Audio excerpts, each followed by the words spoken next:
Brothers podcast, a 5 Pillars of Mad Monolith production.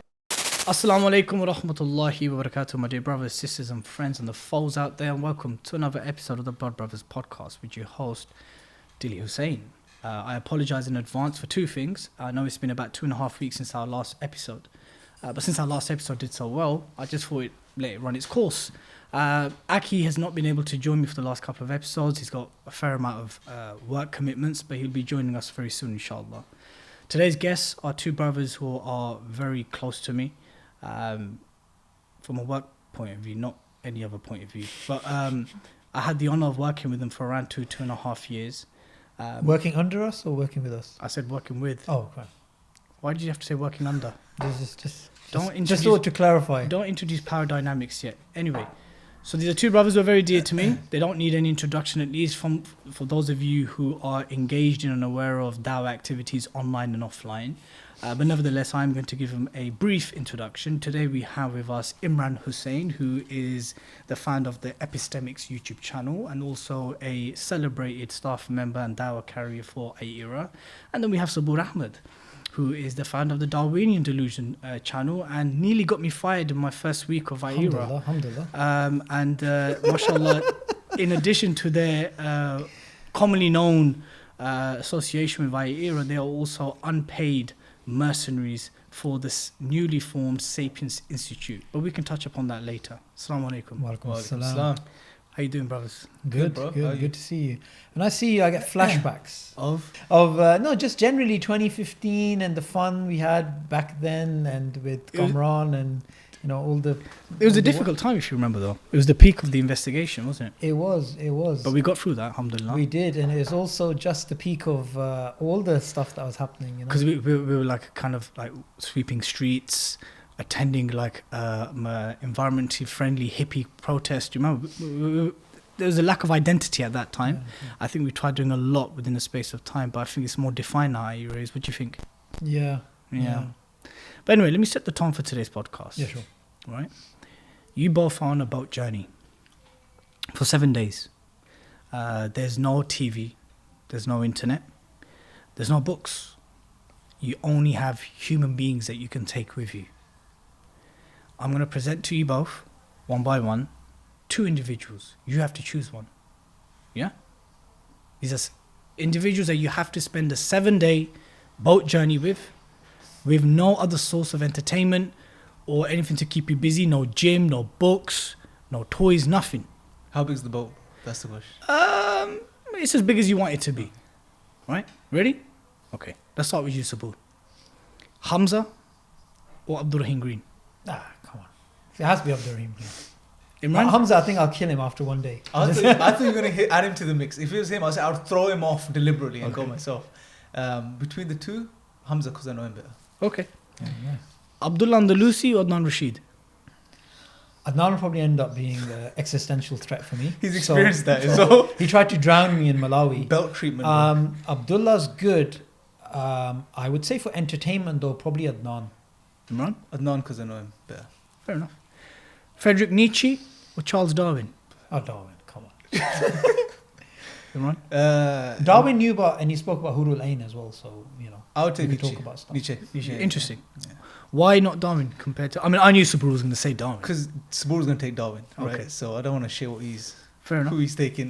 But Nietzsche, because of his views on nihilism and his outlook on the future, Interesting. which we live in now. Dr. Subboor Ahmad or Allama Iqbal? May Allah have mercy on them both. Now Dr. Israr. Dr. Israr. Yeah, Dr. Israr, definitely. A very tough question there. Very tough. Ahmed Didat or Dr. Zakir Naik? Ahmadida. Didat. Sheikh Didat, yeah. Adam Smith or Karl Marx? Karl Marx. Marx, yeah. Muhammad Hijab or Ali Dawah? Ali Dawah. Really? Yeah. Because hijab, just after, firstly, he needs an enemy. Right? So, me and him, in a week, he'll probably dig up some dirt on me and then declare war in the boat. So, I'd rather be safe. I think Ali's a safe bet. But he won't have any outlet to put the stuff out. No, but Maybe he'll start sending smoke signals, but he needs an enemy. And he needs to declare war. And if I'm the only person on the boat for a week, then yeah, I think it'd be tough. I'd probably take hijab. Just because I think hijab tends to You- have his you- quiet moments. I like my quiet moments as well. He'll probably be a bit more quiet. Fair enough. Sam Harris or Richard Dawkins? Richard Dawkins. Dawkins, yeah. Okay. William Lane Craig or Pope Francis? Pope Francis. I'll take Francis as well, yeah. Really? Yeah, I'll take the Pope. Okay. Probably easy to give that out to. Okay. Imran or Salahuddin? Salahuddin. Subboor or Salahuddin? Bro, it's not even a choice. I would throw him off if I had the choice. You should. Okay. Yeah, Salahuddin, definitely. Okay, now this is just one personal to Because me. I've lived with him, bro, in Canada for 10 days. Okay. The guy would wash his clothes in the sink and hang him up on the thing and then spill gherkin juice on the bed and sleep in it. I don't want to experience that again in my life, bro. Never again. What happened was... Washing clothes in the sink is fine. I was with you until the And gherkin then juice. he had the other to go to the no, reception downstairs and say, sorry, I spilled gherkin juice. And the woman just looked at him in the face like, what the?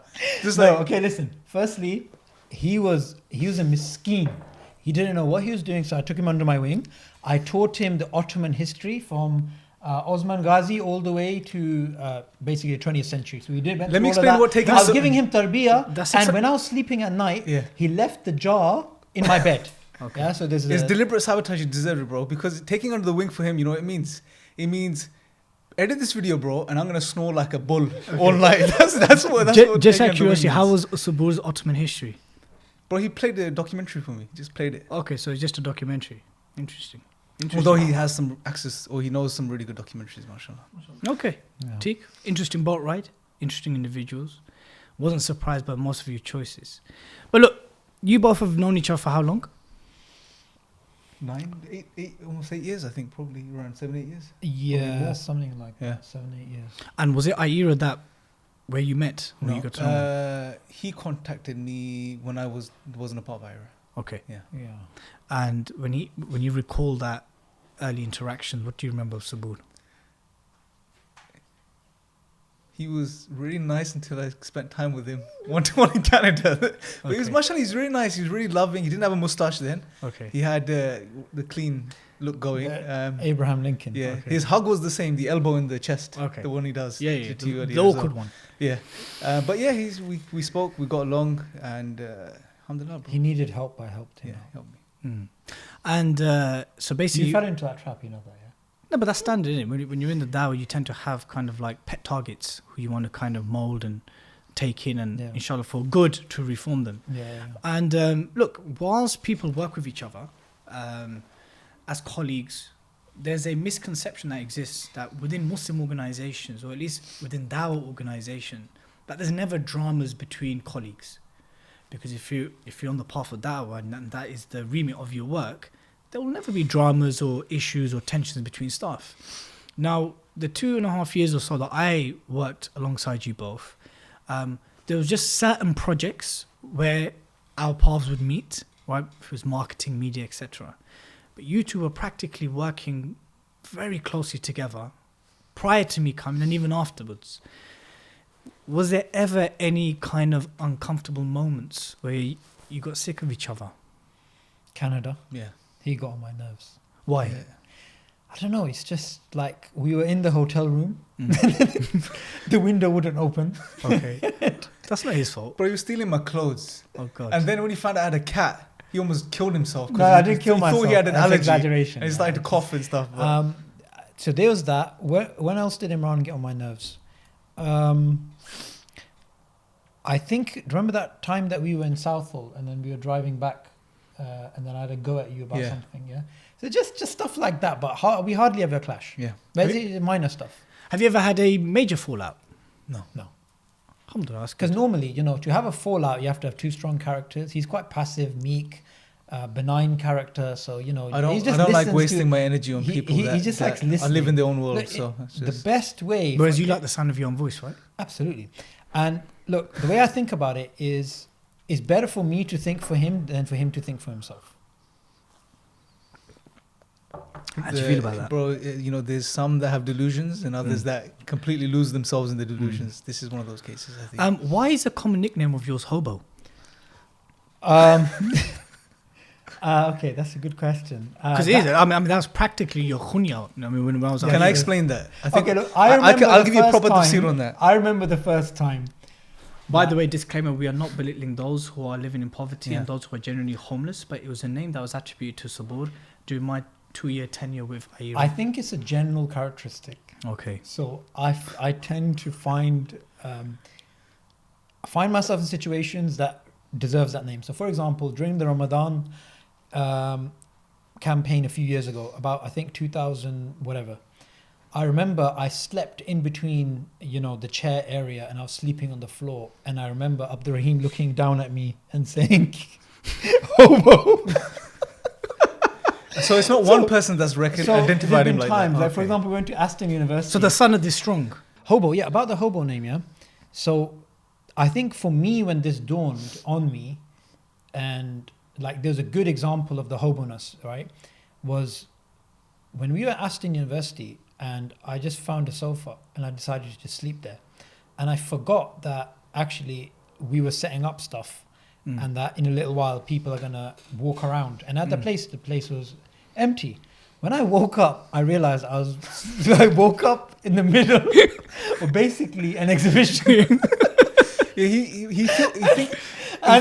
feels comfortable in strange environments. And everybody was walking past, and I was sleeping on the sofa. But he was sleeping in a puddle in the middle of this sort of market. But literally, I walked into the office once. And before that, I was. This is at Aston University. Aston University. Did no Muslims wake you and say, "Brother, you are"? But what happened was, while they were setting up, I just found the sofa. I was tired, so I fell asleep, and then like this happened. So it's just the habit. Okay. Of just sleeping, being comfortable in environments which aren't pleasing to most people. Have you ever thought about the hadith of the Prophet ﷺ said, to live the life as a traveller? Is that the kind of mindset that you have, or does that have no correlation to some of these choices? I don't know. What I do like to do, I just like to not come across like, some people really want to look good, look like excellent. They like knowing, they like giving their strong side. I'm this, I'm that. I just think of it this way: if I just really lower my standards, no one will be disappointed. Okay, I'll just keep it like that. But there's nothing wrong with looking after yourself. No, of course. Okay, there's nothing wrong with being migrant. I just think he's rationalizing it too much. I think he's just naturally comfortable in environments where people run away from. Fair enough. I walk into office. There was times where I walk into the office, go into a room. But I'll kick into him, and he's sleeping in a puddle, literally. Water on the floor. I've seen Subboor in some very compromising sleeping spaces as well. He used to have a partner back in the day, but remember who was it? Johnny. No, Shady, Jamshed. Oh, yeah, he was. They were neck and neck at a point, and then he outdid him. Yeah. You said something very interesting, which I want your thoughts on. He said that you'd have a fallout when you have two strong characters. Now, do you agree with that statement? No, look, I think what it is, I personally don't like confrontation too much. That's just my character. Although there's been periods since I've been involved in the Dawah where I've had my ups and downs, which are reflected in my character externally as well. So there's been periods where I've been very sort of weak from an external perspective because of what I was going through. But then there's other times where it's been different. But I think generally, the reason we haven't had fallouts, or we've had our back and forth on certain things, is because we see eye to eye on loads of things. And foundational things, which keep you together. Although we have disagreements on small issues and things, bits and pieces here and there, I think, yeah. Every organization, every Jama'ah has their strong characters, have brothers who agree on methodology, who agree on the core objectives of a particular group or movement when it comes to Dawah or activism. But there is always brotherly clashes and disagreements. It's happened with some of the most greatest scholars and thinkers, classically and contemporary. So I guess what I'm asking you is, when you've had disagreements with prominent individuals within the Dawah, how have you overcome that whilst maintaining your job?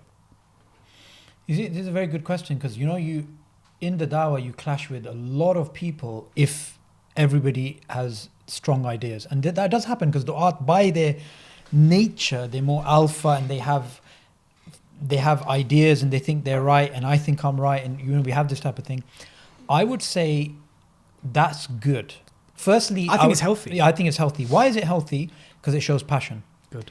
People clash when they're passionate. People don't clash when they're not passionate.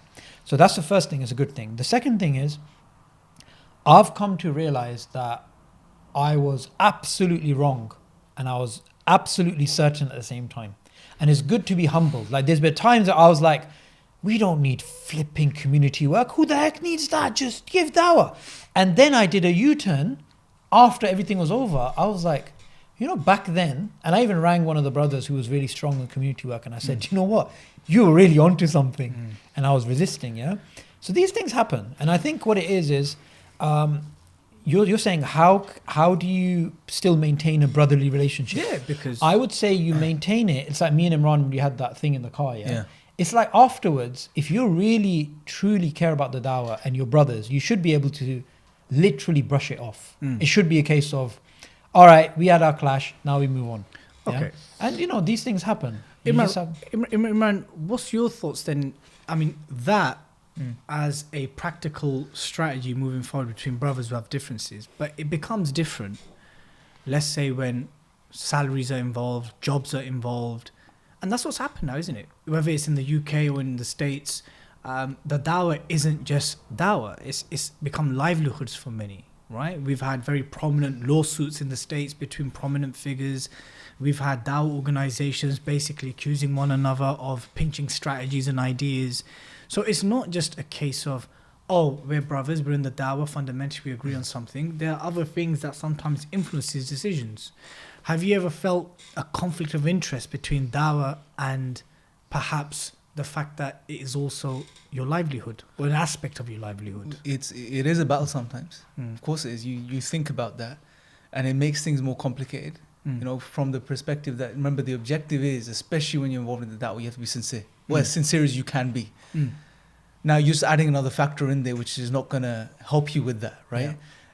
So of course it plays in your mind sometimes, and sometimes you feel there's been periods where I felt really like I've hated myself because you're not strong enough to do what's the right thing, but at the same time you're looking at it from it's just another factor, bro. Would you describe yourself as a bit of an introvert?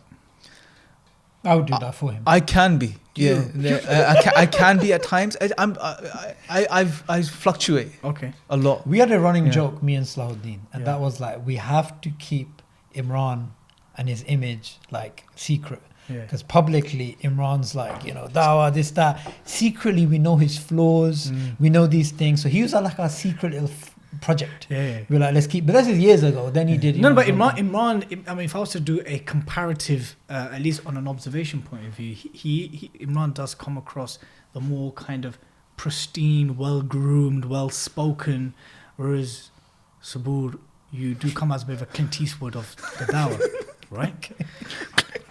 And I even find the names of your YouTube channels quite reflective of your characters, like Darwinian Delusions. Have you ever faced any delusions of your own? I just said, I mentioned that. You know, this is very... No, not like... Look, I'll be absolutely frank. You know, I remember once Abdul Rahim said to me that he said this, and I take it to be absolutely true. He said, you know, you have this, sometimes this Dunning-Kruger effect. And this is in regards to something I did that was really stupid. But I was absolutely dead certain this was the right thing to do. And I had confidence and I had certainty. And he rang me and he said, bro, listen, you were just under a delusion. You just didn't know what you were doing and you just had this. And I was like, all right. I think one of the problems is I'm the oldest in my family. I'm the oldest cousin. I've always been, and my father, he raised me in a way that I did the smallest thing and there was a lot of praise. So then this created this. So you were the ladla? I was the ladla and I was the oldest. And my father was, if I picked up a bottle and put it here, if I did the smallest thing, my father was like, that's amazing, that's great. So typical Asian fathers, you cuss them until they break down, then you leave them, right? But my father, the opposite. He was the opposite. So that created a type of overconfidence. So if I look at somebody doing an action, I kind of think to myself, I could do it better than them. And that's in regards to, I could even think, he's a journalist, I swear I could be a better one. And that's a sort of delusion which you have to just pop. But it just keeps coming. And has your delusion ever descended into arrogance? Ooh, good question. I would say it has. It has. Imran, have you ever observed this from Subboor? He's a complex character, bro. Okay. That's what, because sometimes you'll see him, you think, bloody arrogant. Yeah, it's so and so. But you know he's not at the same time, and it plays with your mind sometimes. So you're but saying, people that don't know him well, they'll be like, yeah, he's flipping. So would you say Subboor's complexities is restricted to his outwardly perceptions, or is it in his complex internally as well? Let him answer that, please, Subboor. Yeah. He is. Yeah, he is. Okay. He is. But a lot of the times you don't see what's inside. You see a reflection of it, Okay. and sometimes it's a crazy reflection, or it's a very warped reflection of it. What's Subboor's biggest strength?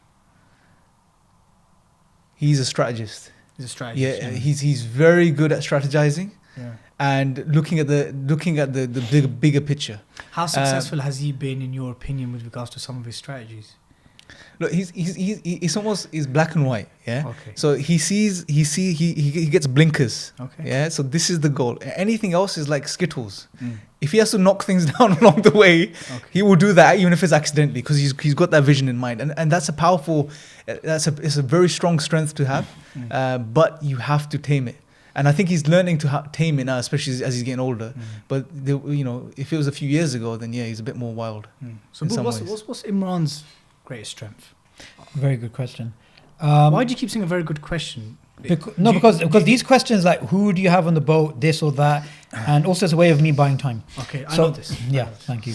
So, but someone of your elegance and vast experience don't need to. No, but you know what it is with you? When you talk to Hamza, I can see nervousness in his eyes. And you also make me nervous, yeah? No.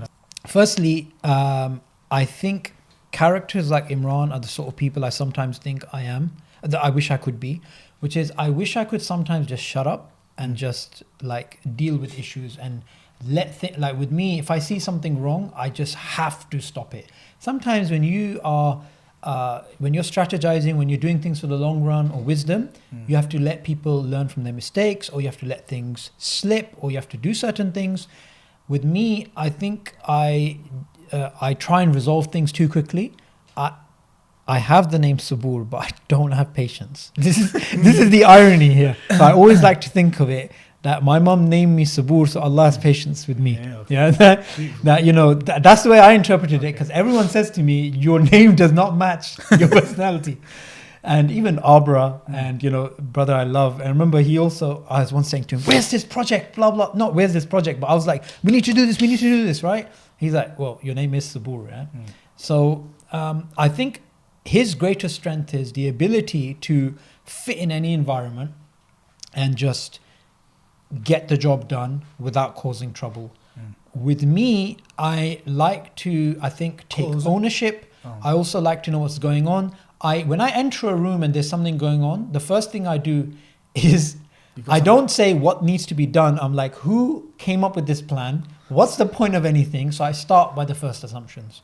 And I think it's better to... So quite dictatorial in that regard. Yes. Okay. And I would say you need characters like Imran, and I need to be more like Imran, for society to function. Because if you just have somebody who just walks in and says, right, you're doing this podcast, like, what the heck is the point? Yeah, you need somebody to just sit down and say, okay, I'm going to just do it. Okay. Right? Interesting. So that's his great strength. And obviously, as per the hadith of Muslims and brothers being a reflection and a mirror to one another, what do you think Imran's weaknesses throughout working with him for 8-9 years, knowing him for that period of time? Something I've told him again and again, and it's my strength and his weakness, and that is to be more assertive. And I've told him this. I said, be assertive. In what regard? Because when I've seen him engage in speakers' corner and in debates, he's very assertive. Is there another realm of assertiveness? He's too nice to atheists, right? The militant types. And he tries to, this guy, that, When it comes to militant type atheists, right, I like to go on campaigns with no prisoners, just... Like even recently, I'm restarting my beef with Aaron Ra on Twitter. Yes. And I'm gonna deal with him, inshallah. Yeah. Inshallah. So what it is Imran has this Hamza-esque type. I was just gonna say that. Yeah, this love, and that, which is good, but not for the new atheists. You can have that for the general public. Well, Hamza's slowly changing this whole love, mercy, compassion. All of a sudden now, are you going to be shifting along with him? No, because to be honest, I don't think I have been that nice to new atheists. If you look at some of my videos, even recent ones against the Dawkins and the Harrises, I think I address them in a slightly different tone than I do with the average atheist. Could it just be a personality thing that you just as an individual? To be honest, I'm just more soft from that perspective, and I don't think it's a bad. I think that you need different flavors. For the general masses, we all agree that has to be the approach. Yeah. When we're talking about militant atheists, they need a different. Now, what we say is love, mercy, and compassion has its place. It's very much normative and orthodox in part and parcel of Dawah. But I'll even quote Abdurrahim Green here when he said that any type of Dawah or any type of enjoining good and forbidding evil which omits intentionally or for strategic and PR purposes the reminder of punishment, the reminder of hellfire, this is not prophetic Dawah. Right. So love, mercy and compassion, absolutely. And we'll find many of those examples in the prophetic life. Yeah. But before Hamza's love, mercy and compassion, and before this became kind of, not a raison d'etre, but a kind of a very strong organizational push, you were still a very soft and so that's what I said. So that if you look at, I guess if you're referring to love, compassion from my end, it's more to do with my tone as opposed to what I'm saying. Okay. Because I don't shy away from talking about Jannah and Jahannam. I will mention that to atheists, but I would probably do it in a softer tone than Subboor would, and probably use a few more words than he would to get that across. Right. So you're basically saying you can be as assertive and as biting and spiting without necessarily being overtly emotively harsh. I think you still get the message across, but I think you need the different flavors. Like you need the Subboor approach as well sometimes with some people because they just don't get it. Yeah, I think my approach is very niche. It's only for a few people. So when it comes to... Sounds very 90s. Yeah, but I only look... This is what I do. I don't get involved in inter-Muslim fitna. I only deal with militant atheists. And only to them do I give, okay, do you know what? These guys, we got to take them on. Everybody else is the same thing, the normative Islam thing, love, compassion, mercy, right? But when it comes to these new atheists, some people have said to me, like, why are you so harsh with them? Why do you debate them and then totally, like, you know, just plan to trip them up and do these types of things? And the reason is simply to to take out the wind from their sail, right? Because you see the new atheist movement, like their power, their energy, they're like an unstoppable juggernaut. They are indeed. And then when you basically trip them up and with the same momentum they fall, everybody else is like, is that it? Is that all there is to it? I was really criticized for the debate with Aaron Ra, with Cosmic Skeptic, with you know, just these various different characters, Rob from Speaker's Corner. Some of the Muslims were like, no, this is too harsh. This isn't Islam. This isn't wisdom. And it's like, hang on a second. You're basically having to deal with somebody, so you have to be to the point. You have to be straight. You have to be direct. Bro. This is someone who, I mean, Cosmic Skeptic I was nicer to, but the other two, it was just like, no. These are people who are saying there is no God. Is Cosmic Skeptic an anti-Somali racist? Just out of curiosity. Are you of that opinion? I'll answer that in a bit. No, can I have an answer now? The question is, do you believe Cosmic Skeptic? Yeah. Do you believe he's a racist? No. Okay. So you disagree with hijab in this Yes, regard? I do. Okay. And in fact, I spoke to hijab and I rang him and I said he's not a racist. I actually talked to Cosmic Skeptic on WhatsApp. You know, sometimes just dealing with issues. Okay. And I actually genuinely think, and I've already said this, that my approach I think is way better with him than hijab's approach. Hijab thinks his approach is better. He has his reasons. I have my reasons. No problem. But there is one thing that I do believe, Yep. which is if someone's willing to change their position and say they're wrong, then you can't treat them the same way, say, someone like Aaron Ra would be treated. Someone who's refusing to budge on any account. Fair enough. So, yeah. I just want clarity on that. And what's Subboor's, before we move on to the next topic of today's podcast, what is Subboor's greatest weakness? So he said yours is softness, you need to be more assertive, you need to be a bit more harsh and shadid on new atheists, the militant types. What's your... I think sometimes he can be a bit abrupt. Yeah. And he can convince himself of his position too soon. And then just run with that full steam ahead, right? And that sometimes he can misjudge certain things, and then, like you said, he has to go back on it. So I think that if you can just wait off a bit, just think it through a little bit more, be a bit more balanced with, okay, I think this is the case, but it may not be, but you need to fix up, or whatever the case is. I think that may be a solution as well. Okay, in a more brazen term, have you seen him go through delusion experiences? Yeah. So, for example, our experience in the car, he had a certain perception of what I was trying to do. I was like, no, bro, it's not that. Okay. For that particular situation. Yeah. So we had a back and forth. I carried on doing what I had to do, but I took some of the advice on board because he did have a genuine. See, if you get to know him, you can separate what's reasonable and what he's trying to get at, how he's really trying to help you, from the extra hoo-ha of the situation. Yeah, and then I took the good, extracted it. I was like, okay, that's good. He's got a reasonable point there, and I implemented it. But the rest, I left him with it, and eventually the delusion dissipated over time. Okay, I agree with that. Yeah. that's good. Alhamdulillah. How was your long trip in Pakistan? It was really good. So I went to universities all across Pakistan, Yeah. from the north to the south. Good reception. Alhamdulillah. And it's just you can speak English. You have a British passport. You've got a few YouTube clips. Come along. Yeah. I mean, it's not. I mean, in Pakistan, look, you take an average, mediocre speaker like Imran, yeah, and they'll do really well in Pakistan because they're like, oh my God, this guy is like the best thing since Muhammad Hijab. We saw him on YouTube, right? So you can do well simply because you are the only fish in the pond, right? Yeah. So from that perspective, because I'm a little bit better than him, but Pakistan's had Abu Abdul Salam. It's had Hamza's been to Pakistan. Yeah, but I was there for 8 months. That's the difference. Okay, that's true. Yeah, that's true. So that's why it was easier. They've had John Fontaine. They've had. Yeah. So when they went, they Yeah. did really well, way better than I did, right? Yeah. And that's simply because again, What are you measuring that by? well, not only the reception, not only the people who just want to be part of the dawah, just the overall energy and feel that you can create. Okay. And for me, what I found really amazing there is actually there was great, fantastic work already happening there. Youth Club, Raja Zia, these guys, they're just phenomenal. Yeah, the youth club brothers are very active Amazing. and have been for so many years. Yeah, amazing. And this is the argument I have with my wife because she actually is one of the founders of Youth Club. MashaAllah. And I was in IERA, and so we still have this, like, oh, are you with them? So we have this, yeah. But yeah, this what's powerful about Pakistan is that you're getting people who are now listening to Western speakers, and they're being exposed to this completely new world for a number of years, and you're getting this type of Islamic movement in Pakistan that you never had before. Before, you just had the traditional, do everything you need to do for the dunya, and then when you get a bit old, run out of steam, just do a bit of hajj, and that's it, you're done. Yeah. But nowadays it's very different. People are following all these things. I mean, a lot of the things that you previously had, all of this is being followed in Pakistan.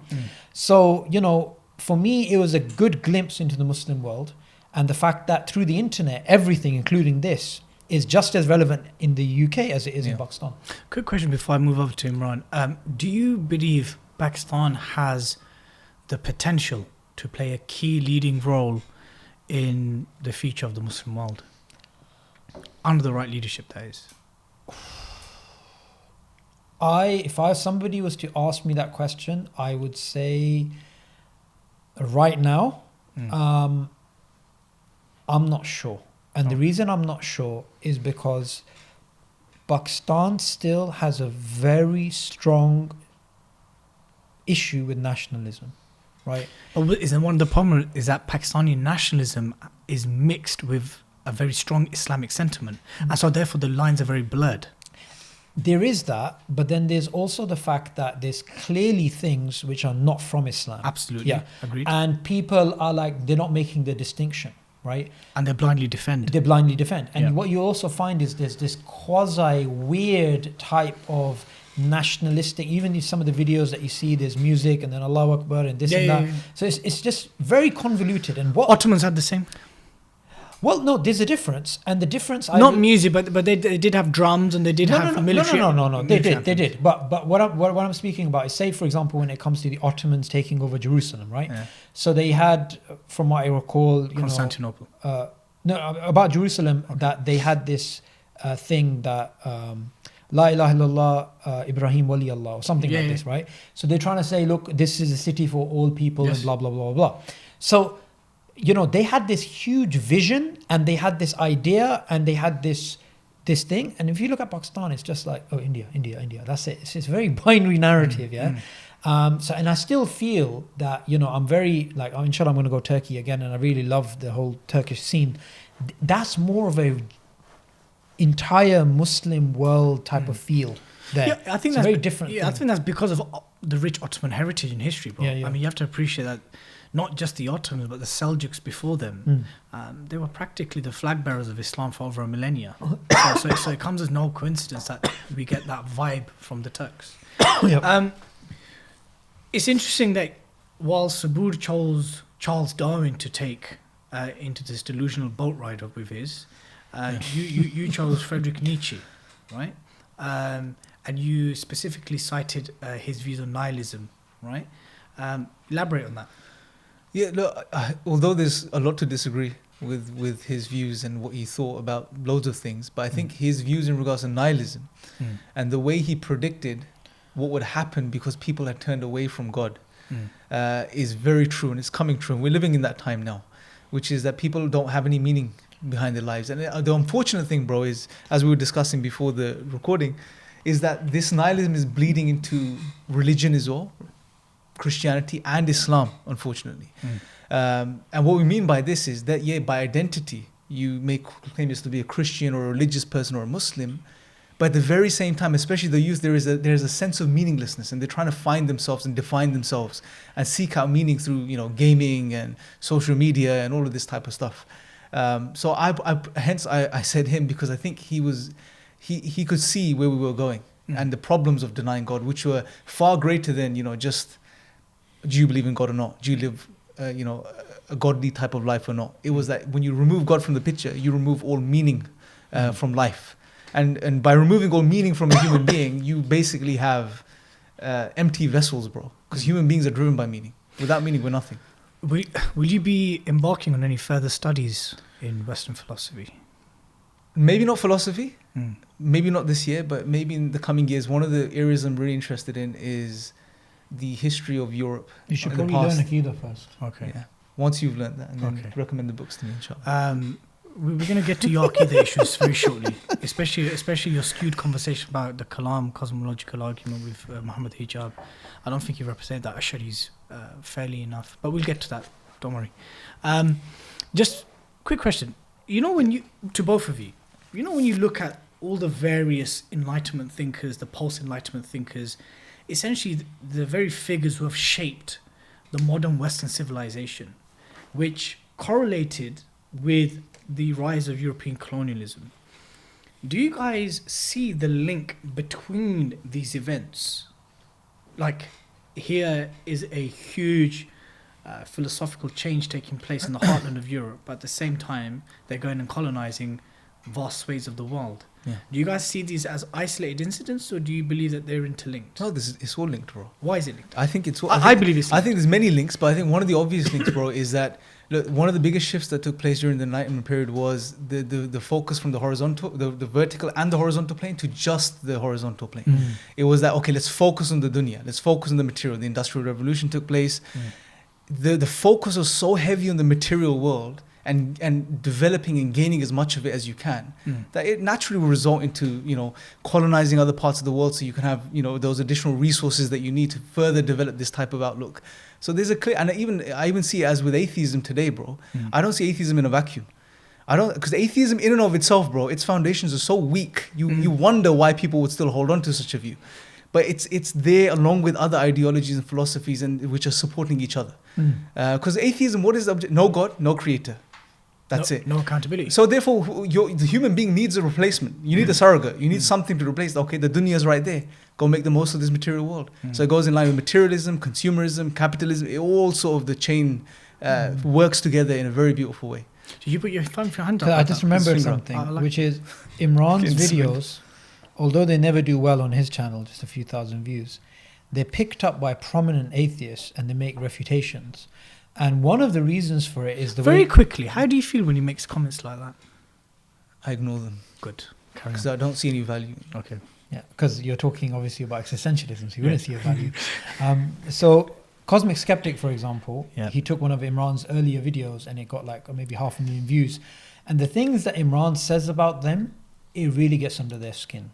And that's why they respond, because it's just, like you said, they're deep, deep wounds that he just opens up.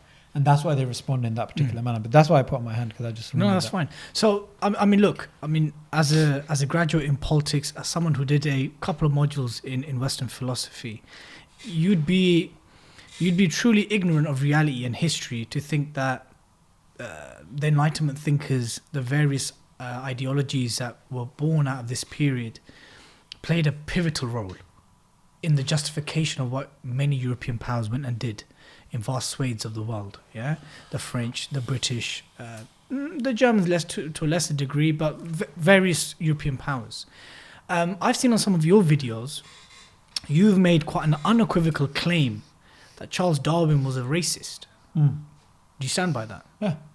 Tell me a bit about that. So before I just speak to you about that, I just want to answer your overall question about an intellectual idea becoming a movement or becoming something that powers do, and whether those have an impact. Now, there's two things I want to say about this. The first is, it's true, an intellectual idea like social Darwinism, it will be applied.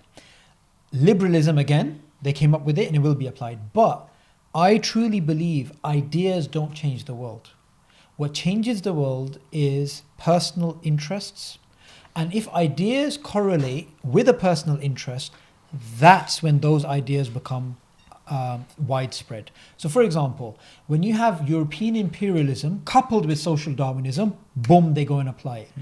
When you have European imperialism coupled with the ideas of human rights, which conflict with the sort of things the French were doing in Algeria, then that wouldn't be applied. So it's not just the idea that an abstract idea changes the world. What really changes the world is power dynamics, self-interest, and what powers want to do, and if ideas fit with that or if they don't. And I think that's very important, because some people think thinking, philosophizing, coming up with a great idea will change the world. But do you think ideas, ideologies and philosophies enable and legitimize and normalize some of these things? Only if we presuppose a self-interest. So for example, why didn't communists take over the world? Did they have a poor ideology?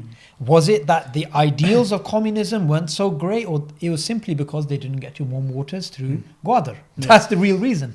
So why did liberalism prevail? It didn't prevail because it was better or it was more philosophically sound. It's because the powers to be made it so. So at the end of the day, the self-interest, that comes first. Ideologies, you basically have a plethora of ideologies that you choose from to do that. Okay. I think that's the way I would put it. Back to Charles Darwin being a racist. Yeah. So the way that we can historically look at this is, you had this idea of the white man's burden, that Christianity, civilization and business, we need to bring to the world, we need to civilize the world. Europeans became secular, and then Darwinian evolution became a means by which people understood this is our place in society, and there was a justification, there was a genesis story. Okay, Darwin considered the greatest to be the whites, and then as you go down, you get the blacks, and the blacks are close to chimpanzee. Okay, who are the best amongst the whites, according to Darwin? You tell me. British. Who are lesser than the British? French, and then Portuguese, and then Germans. Okay, why did Darwin think the British were better than the French and better than the Spanish? Because he was a Brit himself? No, because he believed their colonization was more effective than that of the French and the Spanish. And he's right in that regard. Yeah, he's right. So he was basically saying these are the best, the English are the best because they're the best at colonization.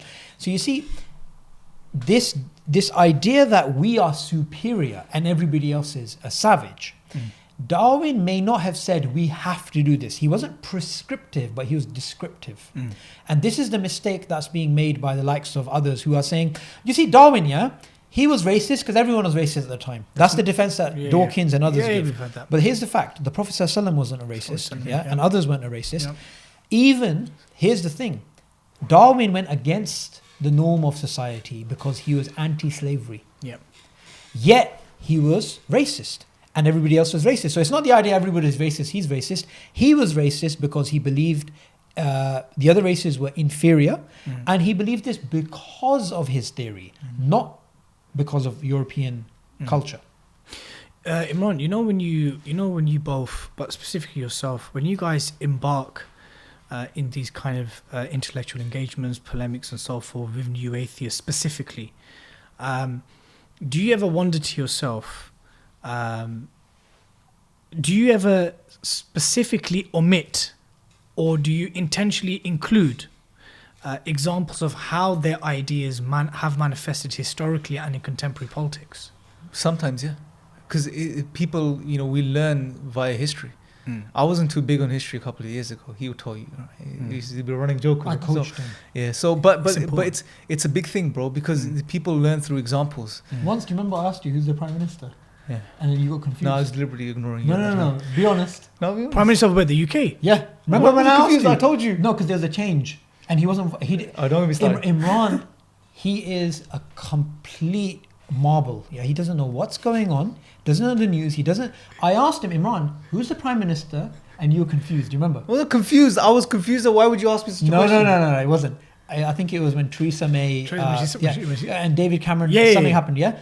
And I know he doesn't follow politics, and he doesn't read newspapers. I don't follow politics. He goes to Southall. He just lives in that bubble. Comes back to work. Did you read any news? Now I do, yeah. No, back then. No, I didn't. No. So I knew with certainty he didn't know that Theresa May was the Prime Minister. And I asked you, and you didn't know. That may be a good thing according to some, bro. Okay. Yeah. That may be a good thing according to some. So I really believe you have to know history. You have to know what's going on. Yeah, and I've started to appreciate that a lot more now because through history you really understand why we are where we are today, and why there are so many atheists today, and why people incline towards secularism and these type of ideologies and liberalism, and why it's so appealing. So definitely we use examples. In Speaker's Corner and Dawah stalls. Right. When was the last time you were at Dawah stall? Prior to lockdown, maybe a month prior to lockdown. A month prior to lockdown.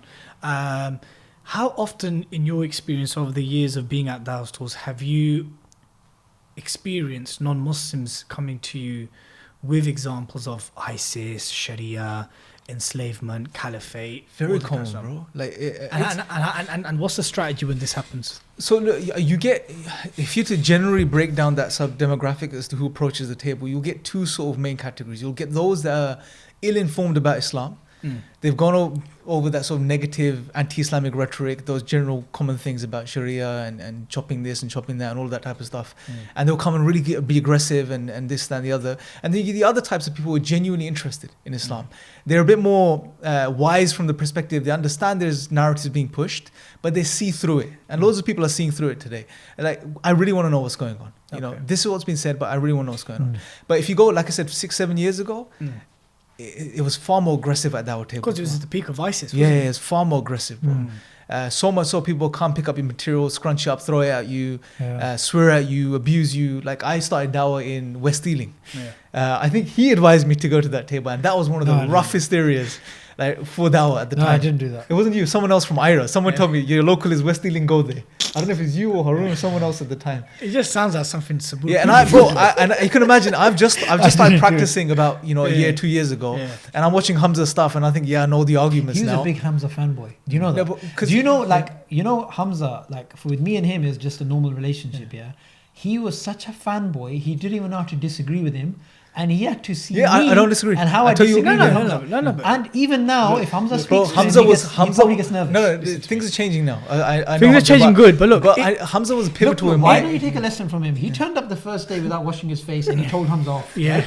That's the attitude you gotta have. No, but I'm just. But genuinely, you have a respect for certain people that. Of course you do. I've seen the way Dilly speaks to Hamza. That's like you gotta. I think it's normal, especially amongst alpha males and men generally. Women do it as well. God, you have to get all these disclaimers. Women do it as well. But anyway, when someone sees an opportunity to groom and mold someone, so they are an ally, so they are an echo chamber, so they are a pawn, so they are a tool to advance their strategy, and that could be for khair as well. They will do that, and where they see an obstacle. That's why I keep him around so close. I just get him to, when I have an idea, I just use him. Look, bro, that's why you see me talking about Darwin so much. I also think isn't that interesting? I also find that this is my honest opinion, and my younger brother Aki, he also believes this, and many others that have seen your content, they do believe you to be a far more refined and slicker version of Hamza. Well, that's a good thing. Yeah. No, but honestly, I tell you what my relationship with Hamza. But don't ever fanboy the guy. No. Don't So, do no, it. but I'll tell you what it was, bro. Stop it. I'll tell you, it's no longer the case. But there was a point, bro. Is he still got you lot on non-meat diets and all that kind of? No. I never accepted did that, bro. Good. That was one thing we completely Good. rebelled Okay, against. good. It was Okay. against the fitrah, bro. Okay, that's good. But here's the thing. With me, when I started practicing first, bro, one of the main reasons was Hamza. Fair Like enough. his videos. I Yeah. came across his content and I was like, this is Wouldn't that be the genetic fallacy? I don't know. But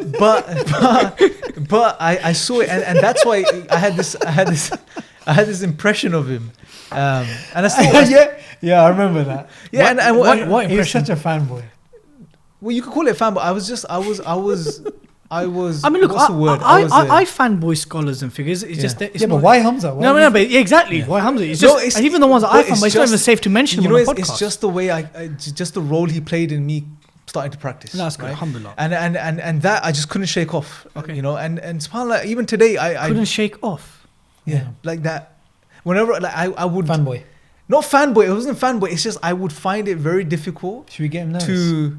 It's not about nervous. I'm starting to. I really hope that has stopped because it may Yeah. descend to something that's beyond brotherly. Yeah. No, Romance. no. Okay. That's not the case. Hopefully, it's never the case. Yeah. But the thing was, bro, good stuff.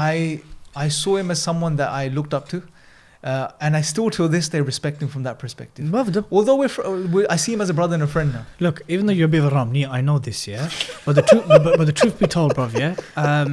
I had a similar relationship with Hamza. Growing up, we saw him engage with atheists, and he was a bit far more politically fiery back in those times. And but as you mature and become a man of your own, you realize sometimes you draw certain lines and you appreciate things for what it is, and you can differentiate between agendas, I guess, to put it in the most nicest terms. But yeah, I don't think you're alone in those people who have been positively impacted by Hamza's work.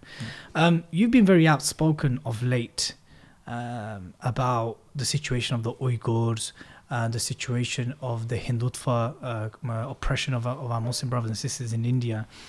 Again, someone who studied or at least well versed in philosophies and ideologies, do you see a correlation between a communist atheist China and the way it's dealing with Uyghur Muslims and how a very ultra nationalist Hindu supremacist ideology is treating its Muslims, and Zionism the way it's treating with Palestinians? Or do you still believe that it's to do with interest first, ideology comes later? Very good question. I still... Stop saying that for crying. I need time. All right, what shall I say? So you ask me a question, Yeah. I say... Okay. Really bat nice. soup. Okay. Or whoever thinks they can't change the world. No, you can Obviously. you can do this. Or okay. I'm like, all right. That's a good question. Find something else. Yeah, it's true. It's only so much you can recycle. I think he's nervous. as well, I bro. can. No, but Dilly has it. I'm You very said it careful. already, yeah. I've seen what he's done to other people. So anyway, let me just answer it this way. Go on. The last time I gave you an answer, you looked at me with disgust and said, "Don't ever talk about politics again." Yeah, I do. Yeah. So I'll be careful with my words here. I'm just saying that, do you see a correlation in the subjects, which I'm very happy, by the way. Qasmi, I'm so happy that you're now addressing these topics. In the same way that I was happy when Zishan from Small to Jannah, as soon as he hit the 100k subscribers, he started talking about what I felt was very high priority stuff, right? Yeah. Okay, the point I'm trying to make is that you're now talking about these issues. So Do you see a correlation between ideologies, philosophies, and these policies? Or are you still of the position that it's interest first, ideology merely justifies it? I still think interest trumps everything. Why am I saying that? Because the same Chinese government, which is absolutely brutalizing the Muslims that in its borders, when it goes to other countries, it will pretend to have a very nice stance on Islam and even use a forged narration of the Prophet ﷺ that Go to China to seek knowledge. And interestingly, that's based on ignorance, that Yeah. particular narration. So for me, the most important thing is to understand, okay, look, if a government is willing to take off the hair of lots of Muslim women and ship it out, take out the organs of Falun Gong and these types of practitioners, for me, it's self-interest first, right? At the same time, I have this deep belief that the greatest threat that we are facing in the world today is a threat of, we're already in this type of Cold War, this new Colder War, as they say it. And I really feel that people don't understand how dangerous the world is becoming. It's an economic Cold War. It's an economic Cold War. Yeah.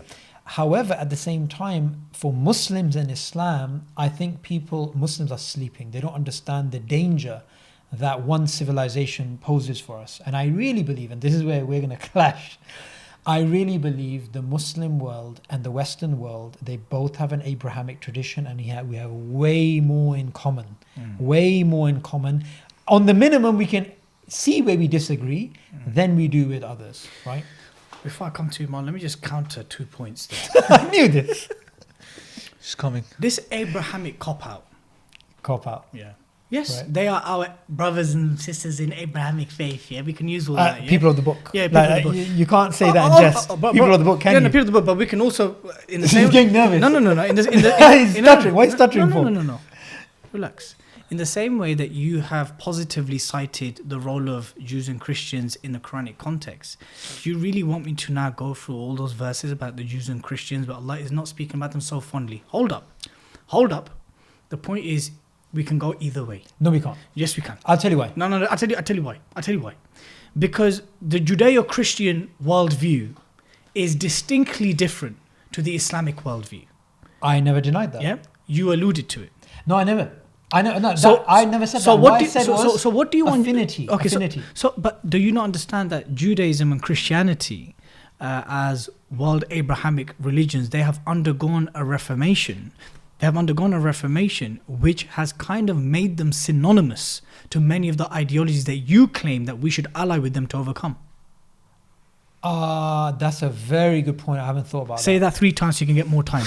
Go on. That's a very good point. One. Okay, A very good here's point. what I'm going to say. Checkmate. Do you understand what I mean? Checkmate. No, Checkmate. but did you understand the point I'm trying to make? I totally get That it. Judaism and Christianity have undergone a secular liberal reformation where it's very hard now to differentiate between them and these ideologies. This is why I'm a big fan of American Christianity.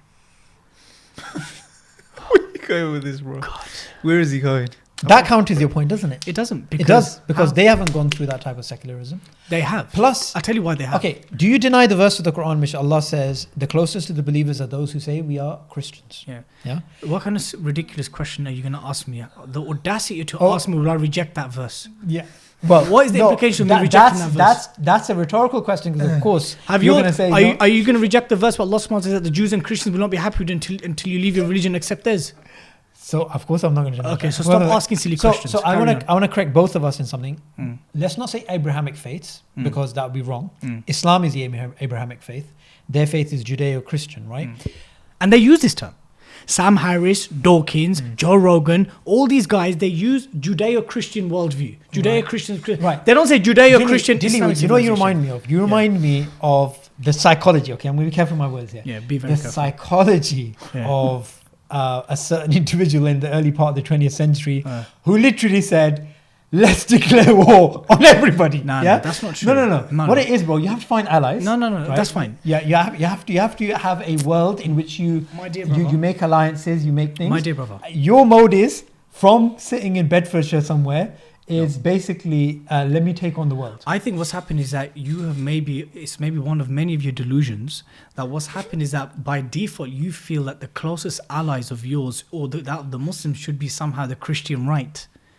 I never said the Christian right. Right, the Christian right in America. No, I never said Yeah. Christian right. The You put point- words in my mouth. but What no, I said was the American point- Christianity. Yeah, the American Christianity. When you talk about American Christianity, bro, you know that you're referring to the Christian right. No, Am I I'm wrong not. there? No, I'm not. Okay, so No, I'm not. So okay, For example, Marco to Rubio what's- and people like this, people who are the Interparliamentary Okay. Committee on China, these type of people, Okay. these are Christians. These aren't necessarily right wingers. Yeah, these are the same people that supported Iraq. No, Yes. no. You have people from Labour, people from Conservative, okay. people from Look, bro, Republican. the You have po- very varied people there. The point I'm trying to make is this, Subboor, is this simply. On a micro level, regional, national, in our localities, of course we will seek alliances with Jews and Christians and people of all faiths and no faiths on taqwa and bir and things where we can clearly align on. There's no dispute in this. I'm not disputing that.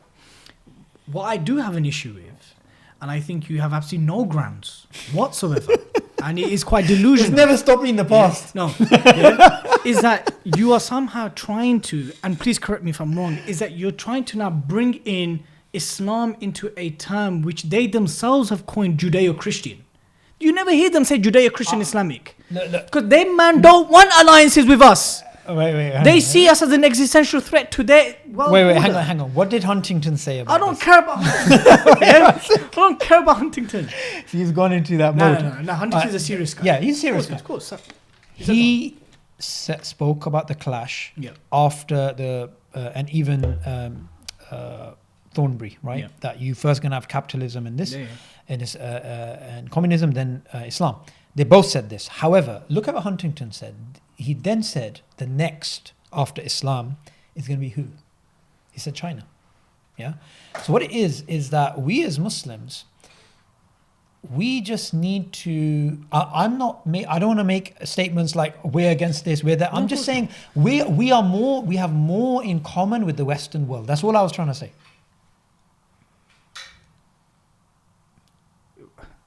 We have more common with the Western world. Yeah. Substantiate that statement. Okay, so we have the history of having a faith which has similar prophets. Okay, there's that. Okay. We speak similar languages from the perspective, if you go to Bangladesh, India, Pakistan, people speak English there. We have this history of colonization. We have some trade back and forth. We have had the sort of interaction. We know each other from one perspective, right? As a result of war and colonialism. So you now want to pull on that string. Wait, hang on. Come back. Wait, hang on. Do you know what you sound like? Reverse. Wait, hang on. Yeah. Do you know what you sound like? I sound like Don't tell me. a podcaster from Bedford. No, you sound like you sound like someone who's got a clearly misunderstood interpretation of history. I'll tell you why that is. Yes, on the one hand, we can argue that our Anbiya are more or less the same. The scriptures that we believe, once they were initially revealed, that they were the sources of truth and they were divine scripture. Of course, we can agree on all that. The point I'm trying to make is, and Imran, I would like your thoughts on this, is that the Christianity of today and the Judaism of today, the one that we have in 2020 and the one that we've had for the last, well, in the case of Judaism, last 100 years, in the case of Christianity, last 250 years, is that it is no longer that type of Christianity where we can call upon those similarities, because they have reformed in their entirety and have mixed many of these ideologies and philosophies, and it's become part of their tradition now. And they have conformed so much to these dominant values and philosophies, which Islam yet has not undergone that reformation, and inshallah we don't. Well, the second part I disagree with. I think to a large extent the Muslim world is going through, or it has gone through, an implicit humanism, an implicit type of liberalism. Not to the level the way the Christianity Not did to the level, but I believe far more than what you're willing to accept. We've gone through. No doubt. The very fact that we have 57 nation states, the very fact that we have 57 Muslim majority nation states that rule by... the very fact that some Muslims were upset about Hagia Sophia when the mosques in China are being turned into pubs. 100%, bro, 100%. For me, you know, this issue, I made a video about this and I also put this on my Facebook. This for me was almost a wala wal bara issue. For me, this was like, how can you be upset at a prophecy being fulfilled, a symbol of Islam coming back and saying this, when at the same time you're completely quiet about what's happening to the mosques in China? So look, we do have to admit that door swings both ways. No. But I think the point I'm trying to make is that inshallah, if we ever live to see a time where Islam is revived and prevails from a civilizational point of view, whilst there's going to be some strategic maneuvering with regards to who we ally with, who we don't ally with, that's a separate subject to Allah granting the believers victory in this life on earth, making us khulafa on this earth and inheritors of this earth, to establish us on this earth. It won't be through some Judeo-Christian alliance, my dear brother. That's what I'm saying. Right. And the Judeo-Christian worldview is something very distinct. And it's something which they themselves define to be very distinct. And yes, in our localities and on certain issues, we can ally with them because there are shared values and principles. But I think when you talk about a civilizational point of view, it is no coincidence that the Muslim majority world found itself in practically at war, non-stop, over a millennia. with the Christian world and Christendom. There were also times of alliances. Okay. There was also times that the Ottomans allied with the Muslims against other European, with the French against other European states. Okay, that's to advance. That's when they were number one, the powerful entity of that region. So they would ally with the French against the Germans or against the Hungarians, etc. We know this. Yeah. But the point is, I'm not trying to create this kind of us against everyone. No, it's not us against everyone. It's what they call it, the Venetian worldview. I'm not trying to present a Venetian worldview. The way I see you, Dilly, is that you're talking about these things, okay, when Islam is on the rise and we have this and we have that, and things which, for me, they're so far from where we are in the world right now. They're really? Why? Because if we take a situation, and this is where me and Salim would agree, where the vast majority of Muslims don't even pray, right? Okay. And we're talking about these grand ideas, which for me are like... I never knew that. I never knew. I mean, if you can, again, substantiate... Sorry, man, for taking up so much time. No, this is interesting. I'm enjoying this exchange. You're supposed to help me out here. Throw a curveball. What I find very interesting, and this is a position that's been uttered by, generally, I'm not saying you are from that school, but those who are coming kind of from a Salafi persuasion, is that somehow Muslims numerically praying is somehow a caveat for Allah's victory. Where did you get this understanding from? Okay, so firstly, you do understand that before we talk about a idea which has existed in the past, and existed for much longer than it has not existed. Yep. You have a fiqh of priorities, right? So would we have a situation? No, I'm talking about praying and Allah's victory. Yep. And that most Muslims don't even pray. How's this going to happen? Where did you get that from? Wait. Because to be a Muslim, and to practice Islam, you have to put things into perspective and priorities. For me, how do you link victory with prayer? I link victory with spirituality. Okay. And prayer is part of spirituality. Amongst many other things. Absolutely. Yeah. So this approach, and this is why I don't talk about what you were speaking about, because for me, this is not that important. For me, the most important thing is that Muslims, rather than talking about let's break up all the states and make one giant state, it's first let's get the house in order. Let's get the house in order, and let's get people at least understanding the basic creed, understanding the basic prayer, understanding the basic things, and all of those things are a bit far-fetched. How are you going to teach basic creed when you misrepresent the Ashari creed?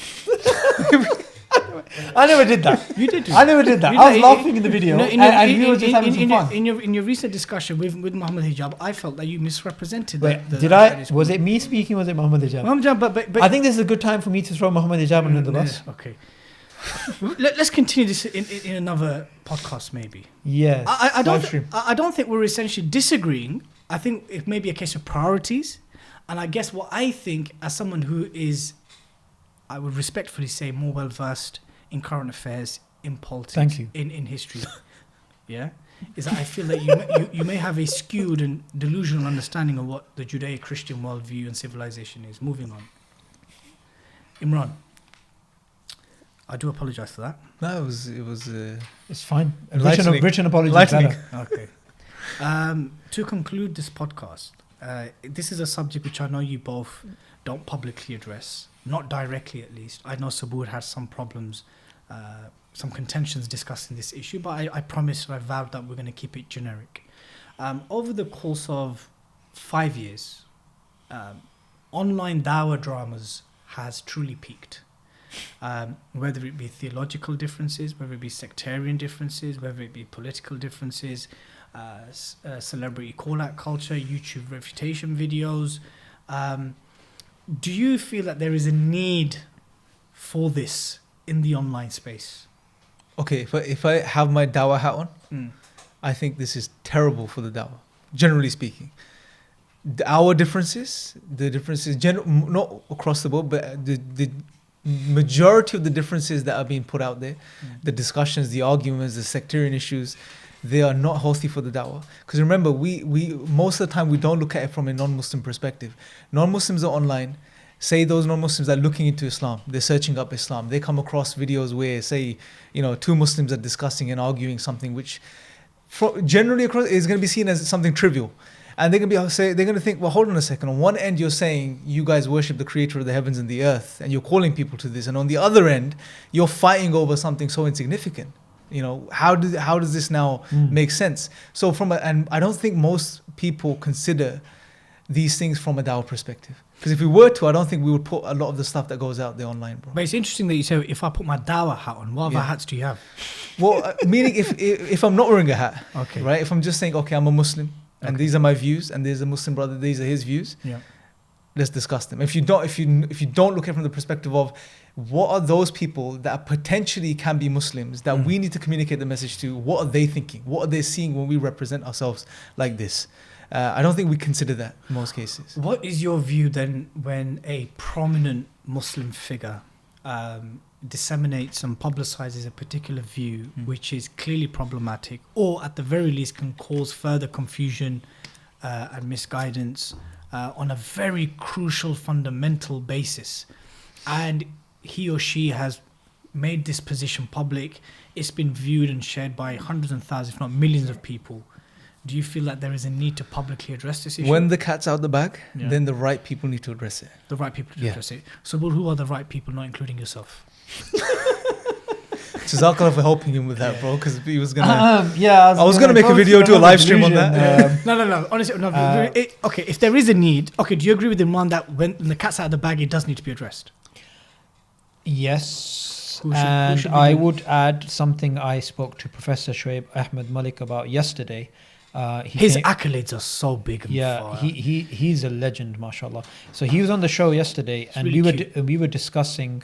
Yeah, he's just so kidnappable. Just cuddly, yeah. So, Can I see a flat That's a hugging him? nice description. just take him. Yeah. You know? Shows his state of mind. He's just Kidnappable. such a lovely brother. He'd put up with it. He said, "Yeah, fine, just kidnap me." It's fine. he's a very agreeable, very nice brother, mashallah. Anyway, so someone misrepresented his position. Yeah. And I was like, no, that's not Shoaib's position. That's ridiculous. I know Shoaib. So someone was basically trying to say Shoaib is just on the line of accepting human evolution. I said, listen, that's total nonsense. I know him. He's publicly said this. He doesn't accept it. He was talking about something else. And by him criticizing the arguments against evolution, it doesn't mean he accepts it. He was just trying to say what the strong arguments, what the weak arguments. Anyway, something me and him were speaking about yesterday is it's so easy to fall into slander. You can look at someone's position, and I'm not talking about any of the fitna that's happening now. I'm just saying of the last 5 years, like you said. It's so easy for me to take, one of the first conversations I had with you when we were planning something, and to take that and say expose, and it's so easy to do that. Some guy, he was talking to me on WhatsApp, and I WhatsApped him some stuff about evolution. Next thing you know, the guy was like, I'm going to expose you. And I was like, expose me about what? I just said the normal thing, So I would say, look, these fitnas which happen online, they look extremely bad. It puts off non-practicing Muslims. They're like, which Islam? It puts off non-Muslims. They're like, see, when you get enough Muslims, they fight. And thirdly, and the most important thing is, we forget what the bigger goals are. For example, when Muslims are going absolutely crazy. What are the bigger goals? For me, I think it's absolutely horrendous that so much focus is given to the cruelty that is happening to Muslims across the world in places like Palestine and other places, but zero to nothing when it comes to East Turkestan. Right? I didn't even know until recently East Turkestan was a country. I didn't even know that it actually was occupied since the 1940s. I've put something on Twitter which was very controversial. I said, if the Muslims of East Turkestan were shipped off to Palestine under a Zionist regime, they would think it's a holiday. And a Palestinian brother, Muhammad Habib, he's a very good brother who follows the channel, Darwinian Delusions. He said, I'm Palestinian and I agree with this. Yeah. Can I just quickly, because obviously I've been delivering many lectures and stuff for the last 5 years. Which by the way I was sharing and I was promoting. No, thank you. Online, yeah. The point I'm trying to make is that I've said to... I also tried to get you a cameraman, if you remember. As well. I know. Yeah. the point I'm trying to make is, when it comes to the Uyghur situation, there's various issues here. There's a reason why Palestine, and by extension Syria, has a specific place in the hearts and minds of the Muslims. This is something we cannot deny. Masjid al-Aqsa, the various hadith and the verses of the Quran pertain to Asham, number one. Number two, there is a lack of education amongst Muslims with regards to the history and the heritage of East Turkestan. If I asked you, name me give me some details about the conquest or how Islam went into Sindh. Muhammad bin Qasim, under Umayyah, da. Tell me about some Sahaba who are buried in the Sham, Khalid bin Walid, Amr bin As. We know it, right? We'll reel these names off. We'll even give you dates. So one of the things that I always open up my lectures about the Uyghur situation is that, look, we need to familiarize ourselves with their history. Yeah. Because by knowing their history, we connect with them straight away in the same way that we do with Palestinians, with Syrians. And then there's more regional kind of stuff. So in the Indian subcontinent, when it comes to the Rohingya and the Kashmiris, we know that because there's a high demographic of Bengalis and Pakistanis in the West. So we raise awareness about these issues. Okay, can I make a bit of a controversial point? Go for it. Yeah. And that is, you can challenge it. I think this is not being objective. I think you're right, but it's not being objective. I'm saying it's just reality, bro. No. What I mean is, not you not being objective. It's, I would rather be in a place where me and my family or Muslims around me were killed and tortured than our children taken away and turned into atheists, than our women taken away and forced to marry atheists. Bro, I've said this various times on nearly all my lectures about with the Uyghurs, is that what the Uyghurs, our Uyghur brothers and sisters and other Turkic minorities, Muslim minorities are going through, it is so horrific and horrendous that it is very difficult to find an example from history. And the only closest thing that I can find is the Spanish Inquisition. That's exactly what Arsalan and others use. Yeah. There's, I mean, I am not belittling the horrific policy of the Nazis in the Holocaust, but the Nazis didn't take Jewish women, take their organs, sterilize them, make them adopt Nazism or nothing like this. Have Xi Jinping in the mosques. And all of this stuff. They killed Jews. Yeah. They massacred them. On my channel, and I'm going to plug it again, That's fine. I did an interview with two sisters who came out of the concentration survivors, camps. And one of the things which really shook me and made my blood boil is these were women who were sent to the camps, and they said that, when they were all staying in the room, they would be taken away to a place and they would be raped, their nails would be ripped off, and this and this and this and this. And the women said that when some of the younger women were being led off, and sometimes they didn't survive, they used to say, don't worry, we're going to go to Allah, don't worry this, don't worry that. And I kept thinking to myself, why on earth is this not the only thing we're talking about? Because whenever something happens in Palestine, I've seen horrific videos, even recently, at a checkpoint someone get killed, at a checkpoint something happened, here this happened. I rather my own family is killed than kidnapped and I don't know where they are. So I think objectively looking at it, if we're to do an objective analysis, I would say East Turkestan would be one and all the rest of the countries would be below. I would also probably say that the blood and honor of the believers, we shouldn't differentiate and make it into a hierarchy. We can say that one group is going through a far more horrific level of oppression. No, totally agree. But we should be consistent. Because I also feel that when it comes to, for example, the wars that took place in Africa in which black Muslims died, I feel a lot of that didn't get attention. And John Fontaine was raising this. He said, why is it that all the Muslims that died in Sierra Leone, they're not highlighted? It's because they're black. And that's what he said to me. He's a white brother. And I do agree with him because I've never heard of Sierra Leone. No. So I think there's a lack of objectivity. I mean, whether it's Central African Republic, yes, whether exactly. it's Sierra Leone, absolutely. Mali, there is definitely a racial prioritization of how we address the oppression of the Muslims. But going back to the point of Dawah priorities in light of the call-out culture and online refutation culture, do you agree with Imran when he said that when the cat's out of the bag, i.e. a prominent figure has made a problematic statement which could clearly result in more harm if not addressed, should it then be addressed? As a general point, of course. However, there's something that I do personally which helps me a lot. I don't even read up or look at this interfitna. So sometimes people come up to me and they're like, in this beef, who do you support? And I actually say to them the truth. I don't even know what both arguments are. Okay. Personally on my level, I just keep away from it. But as a general principle, what you're saying, no one can disagree with. That's just, that was true 1,000 years ago, it's true today. Okay. Imran, very quickly, obviously Sapiens Institute kicking off, lots of webinars due to come out, mashallah. You can see the very, very condescending way he's referring to that. No, not at all. I did say that you guys are unpaid mercenaries for Sapiens Institute. bringing mercy in. Yeah. You excited about this stuff? Yes, because That was so powerful. should I say it louder? Yeah. Yes. Yeah. Yeah. No, it's look. To be honest, it was IERA before was trying to do both. We were trying to keep our feet on both platforms, which was difficult to manage. Now there is a clear focus for both, Alhamdulillah. which is important. And I think that's the stuff Sapiens is going to be covering is much needed, bro, in the West, in the UK, other parts of Europe, and the world generally over. And what IERA is doing is much needed as well, bro, which is the grassroots stuff, the grassroots Dawah.